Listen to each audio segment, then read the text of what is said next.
It's hard to tell when this thing's going live, but I'm pretty sure that we are live. And welcome to another fantastic episode of Tactical Tuesday. Now, today we're going to be talking about how to get off the roundabout of business. Now, in this case, the roundabout is the negative thing, and it's the thing we're trying to prevent. I don't know if you've ever actually experienced going into a year.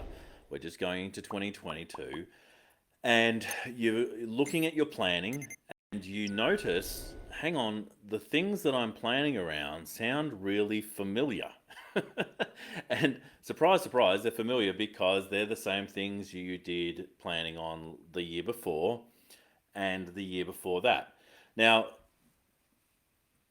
this has been a massive frustration for myself over the last 15 years. If I ever find myself just tramping over old ground, because that's the big frustration for most small business owners, is that they're taking these 3 steps forward and 3 steps back, so they're not actually forward ahead. Hello, good to see everybody on the call. Have Make comments in the chat if you've got any questions around the things we're talking about today. Let me know. And we are going live in the Future Proof business group. And if you're watching this somewhere else and you're not watching it live, make sure you let me know that this is a replay that you're watching. And if you are a business owner who's looking to future proof their business, actually make it work better for them in this ever changing environment, then you might want to join the Future Proof Business Group over here on Facebook. And now, if you found yourself in that situation where you are coming to a planning time and you're going, hang on, these things are things that I thought that I should have already dealt with. Why am I going over this same ground again? Then it may be time to review your planning process. Now, this is something that I do inside the Forge Business Group. If you don't know about that, that's a business program that I run that helps people who have expertise actually do far better in planning their roadmap and getting very, very clear about how to get as many sales as they want with ideal customers that they actually want to work with. So if you want to know more about that, just say, hey, Russell, tell me more about the Forge, because that's what I'm doing almost all the time these days. But it's about that planning part where, yes, you might have a planning process, but are you being critical of how it's working for you? I think it's National Lampoon's Vacation, like the European Vacation. I don't know if anyone's actually seen that that movie, but let me know in the comments. But uh, in that National Lampoon's Vacation, they get stuck on this roundabout because they're actually driving on the other side of the road because they're from the US. They start going around this roundabout in a direction that they're not used to, and they don't know how to get into the right lane so they can get off the roundabout. I find that so many business owners are kind of stuck in that same thing where they go, all right, I know I'm got to somehow get off this at some point, and I know I need to make choices and decisions, but they just keep going around and around and around. So if you're looking at 2022 and going, all right, this year I'm actually going to get the profit that I want in my business, and that's something you've said before, what's actually going to be different this time around? If you're looking at your business and saying, all right, I'm actually going to work with better clients this year, and you've said that before, what is going to be different? If you want more sales, same question. What is going to actually change? Because usually what we will do is we'll go, right, this is the thing that we're trying to achieve. And I go, what's the best way to achieve that? And most of us are not experts in like the specific area we're working on within our business. You may have started your business because you have expertise in engineering. That does not mean that you're really good in sales and marketing and HR and all the other areas of business that require it to be, really smooth and effective.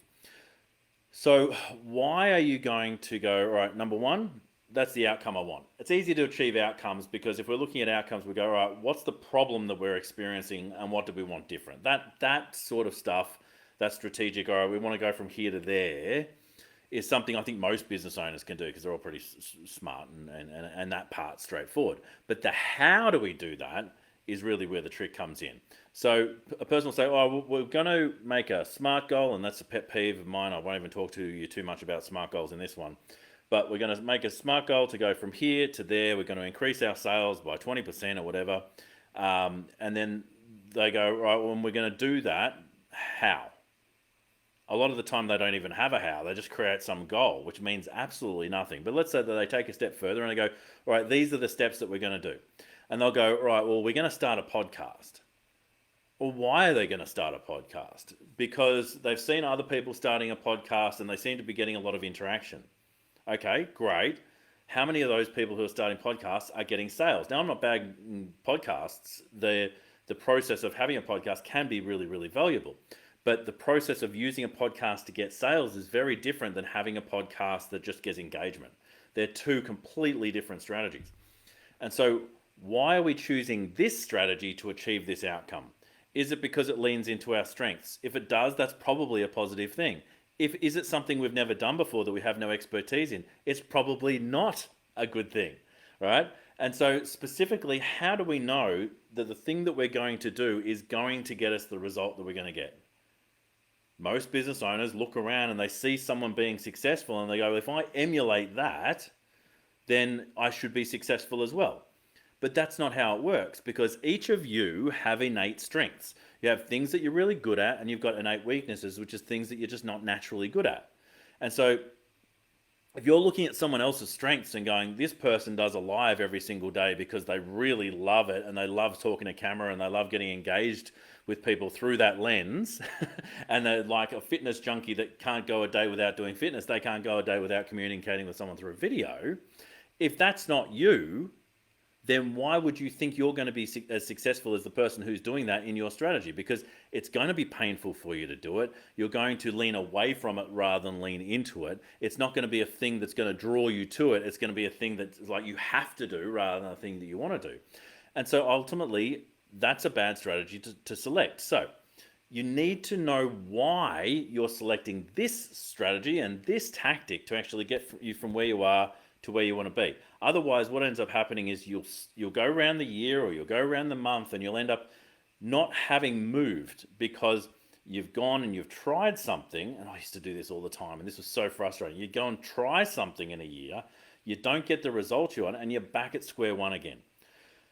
So if you are looking to do something, my suggestion would be go and speak to an expert who actually knows how to get you from there to there. And even better is speak to someone who has expertise in getting people from there to there. So there's a difference between someone who knows how to actually achieve a result and someone who knows how to help others achieve a result. It's like the idea of like, just because you know how to do something doesn't mean you know how to teach somebody to do something. Because the trick with actually teaching people to do it is understand that you are not them. Right? So just because you were able to achieve a result, that doesn't mean they're able to achieve a result, because they have different experiences, different knowledge, different wants and needs, different strengths, different weaknesses. So how can you actually step into that space? Well, you need to talk to someone who has achieved those results, not just once, but with multiple people.